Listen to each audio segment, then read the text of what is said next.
Good morning students, I am Dr. Meenakshi Gehlot, Associate Professor, SPC Government College, Ajmer. मेरा आज का topic पैरापोडियल locomotion है, जो कि मेरे प्रीवियस टॉपिक लोकोमोशन इन इनवर्टिब्रेट के कंटिन्यूएशन में है।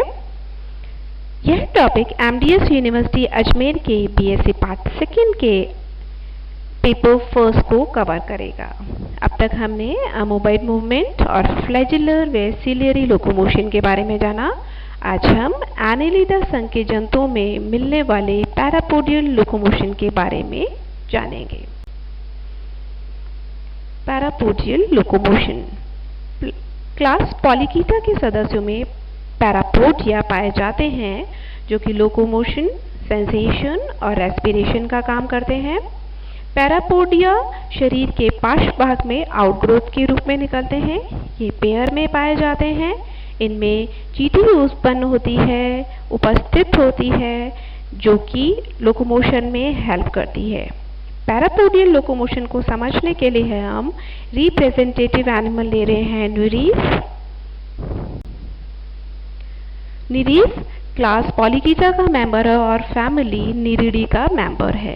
ये तीनों फॉर्म में पाया जाता है, टेरेस्ट्रियल फॉर्म में। इसके अलावा ये फ्रेश वाटर और मरीन वाटर में भी प्रेजेंट होता है। यह बिल बनाकर रहता है, रेत में धंसा हुआ रहता है और यह पार्श्व पादों को चप्पू की तरह चलाकर एक तरंग गति उत्पन्न करता है, जिसके कारण बिल के अंदर जल धारा का लगातार प्रवाह होता रहता है। इसे लगातार भोजन व शोषण के लिए ऑक्सीजन मिलती रहती है। शिकार व जनन के लिए यह लोकोमोशन का उपयोग करता है। अब हम जानते हैं पैरापोडिया का स्ट्रक्चर नीरीज के अंदर।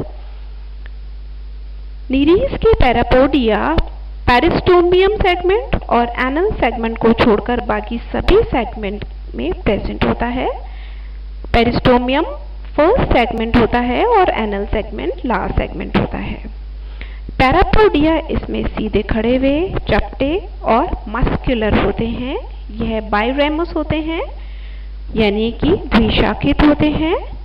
और इसे दो भागों में, अगर हम इसका स्ट्रक्चर देखें, आगे ये देखिए, इसका स्ट्रक्चर ये दो मेन लोब्स में डिवाइड होता है।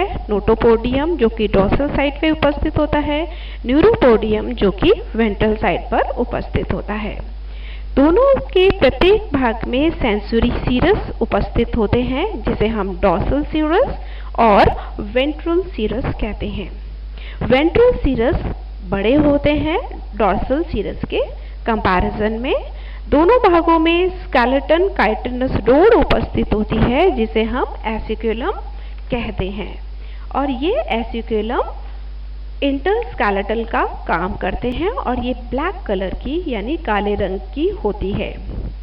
पार्श्वपादों के दोनों लोब्स में रोम सदृश सीटी उपस्थित होती है, जो कि प्रोट्रूजन और रिट्रैक्शन का काम करती है।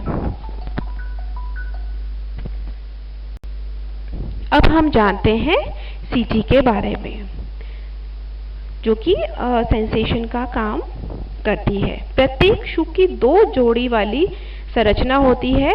इसमें एक निकट शाफ्ट उपस्थित होता है और दूरस्थ ब्लेड उपस्थित होती है। नीरीज की एक शू सामान्यतः दो तरह के होते हैं, जिसमें एक छोटा फलक समान दुर्बल, सीधा व नुकीला होता है, तथा दूसरा बड़ा, सॉलिड और स्ट्रॉन्ग होता है, जिसे कि हम इनिशियल सीटी कहते हैं। इस तरह से ये सेंसरी स्ट्रक्चर का काम करता है। अब हम जानते हैं different type of locomotion in Nereis या निएंथीज। अधिकांश समय नीरीज अपने समुद्री रेत व श्लेष्म रचित नलिका सदृश बिल में धंसा हुआ रहता है।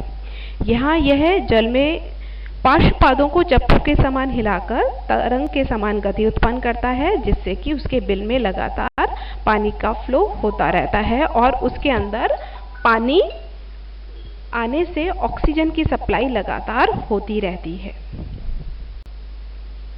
अब हम जानते हैं कि इसमें किस तरह का लोकोमोशन होता है। फर्स्ट है स्लो क्रीपिंग या क्रॉलिंग और नेक्स्ट है रैपिड क्रॉलिंग और थर्ड है स्विमिंग। तो फर्स्ट हम जानते हैं स्लो क्रीपिंग। जैसा कि हम ये जान रहे हैं कि ये जो लोकोमोशन है वो पैरापोडिया के द्वारा होता है। तो इस स्लो क्रीपिंग में ये बहुत धीरे धीरे मूव करता है और इसमें जो सबसे इम्पॉर्टेंट है वो एसिकुलम जो है वो काम करता है। एसिकुलम की जो मसल्स हैं वो उसे चौड़ा कर देती हैं, ऑब्लिक जो मसल्स हैं वो कॉन्ट्रैक्ट होती हैं जिससे कि एसिकुलम की जो बार्ब्स हैं वो चौड़ी हो जाती हैं, जिससे कि वो पीछे की तरफ खिंच जाता है और बॉडी आगे की तरफ मूव करती है, जिसे कि हम फॉरवर्ड मूवमेंट कहते हैं। और दोनों तरह के जो स्ट्रोक होते हैं, इफेक्टिव स्ट्रोक और रिकवरी स्ट्रोक, जैसे कि आप यहाँ पर देख सकते हैं effective stroke and recovery stroke लगातार हो रहा है और एसिकुलम की मदद से हो रहा है। ये एसिकुलम की मदद से होने के कारण ये बहुत स्लो मूवमेंट है, क्रीपिंग है लेकिन स्लो। यहाँ पर आप ये देख रहे हैं आगे की तरफ हमें यहाँ पर ये एक जा रहा है, फिर दूसरा जा रहा है, फिर तीसरा जा रहा है ना। तो धीरे धीरे इफेक्टिव स्ट्रोक होगा, फिर उसमें रिकवरी स्ट्रोक, फिर effective stroke and recovery stroke. इस तरह से धीरे धीरे ये क्रॉल करता जाता है। नेक्स्ट जैसे आप देख रहे हैं यहाँ पर आपको स्ट्रक्चर दिख जाएगा, ये आगे बस धीरे से यहाँ पर बॉडी मूव हुई है और फिर ये सीधी हो जाएगी और यहाँ वाला हिस्सा मुड़ जाएगा। इस तरह से धीरे धीरे ये क्रीप कर रहा है और ये जो मूवमेंट है वो एसिकुलम के मूवमेंट से हो रहा है, यानी कि उसके चौड़े होने से, पीछे की तरफ होने से स्ट्रोक बन रहा है। नेक्स्ट हम बात करते हैं रैपिड क्रीपिंग की। रैपिड क्रीपिंग जो है उसमें लॉन्गिट्यूडनल मसल्स इन्वॉल्व हो जाती हैं। हम ये जानते हैं इसका जो स्ट्रक्चर है उसमें 3 तरह की मसल्स हैं। लॉन्गिट्यूडनल मसल बहुत इंपॉर्टेंट है, ये 2 बैच में बंचेस में प्रेजेंट होती है, डोर्सल साइड और वेंट्रल साइड, दोनों अलग अलग है, आपस में जुड़ी हुई नहीं है। उससे ये लेटरल साइड से मुड़ सकता है। उसका फ़ायदा इसे ये मिलता है कि लेटरल साइड से उसका मूवमेंट होता है और दोनों जो मसल्स हैं फ्रीली अपने अपने तरीके से मुड़ सकती हैं। रैपिड क्रीपिंग में जो मसल्स हैं वो पीछे की तरफ एक वेव क्रिएट करती हैं, और आगे की तरफ एनिमल मूव करता है और ये कॉन्ट्रैक्शन हो रहा है लॉन्गिट्यूडल मसल के अंदर मूवमेंट होने के कारण, जिससे कि इफेक्टिव स्ट्रोक और रिकवरी स्ट्रोक बहुत फास्ट बन रहे हैं। और इन वेव्स को साइनोसोडियल वेव्स कहते हैं।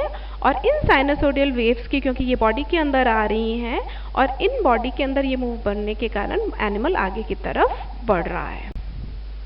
देखिए यहाँ पर आप देख सकते हैं एनिमल का, यहाँ पर ये देखिए पीछे की तरफ वेव क्रिएट हो रही हैं और एनिमल आगे की तरफ बढ़ रहा है। और ये वेव्स जो बन रही हैं वो डिफरेंट सेप्टा जो हैं आपस में वेव्स क्रिएट हो रही है लॉन्गिट्यूडनल मसल के कॉन्ट्रैक्शन के कारण।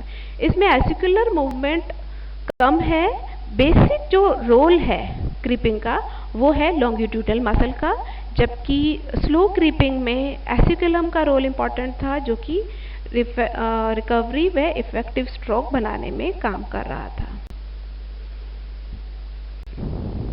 नेक्स्ट आता है स्विमिंग। अब जब स्विमिंग की हम बात करते हैं तो स्विमिंग में दोनों तरह के मूवमेंट हो रहे हैं।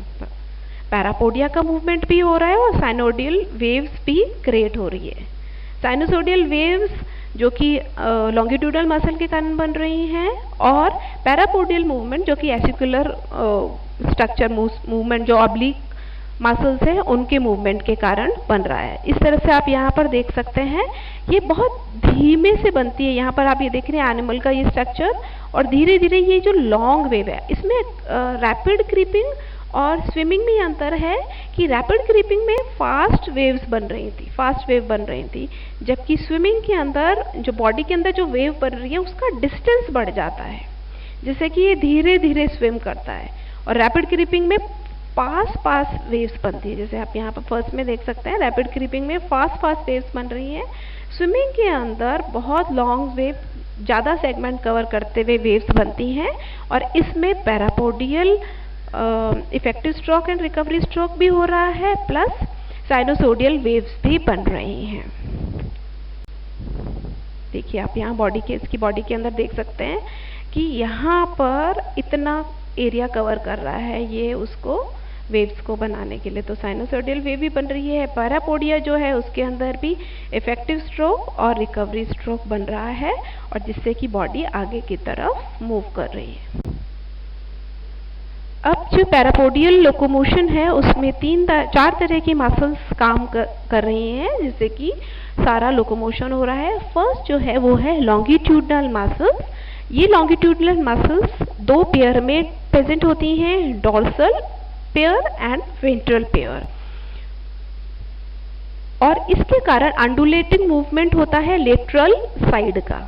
और अभी जो हमने रैपिड ग्रिपिंग और स्विमिंग के बारे में जाना वो लॉन्गिट्यूडनल मसल के एक्शन के कारण होता है। नेक्स्ट है intrinsic muscle. Intrinsic protractor and retractor muscles जो होती हैं वो प्रोट्रूजन के लिए और विड्रॉल, चीटी के विड्रॉल के लिए काम करती है और एसिकुला को सपोर्ट करती है। नेक्स्ट है ओब्लिक मसल्स।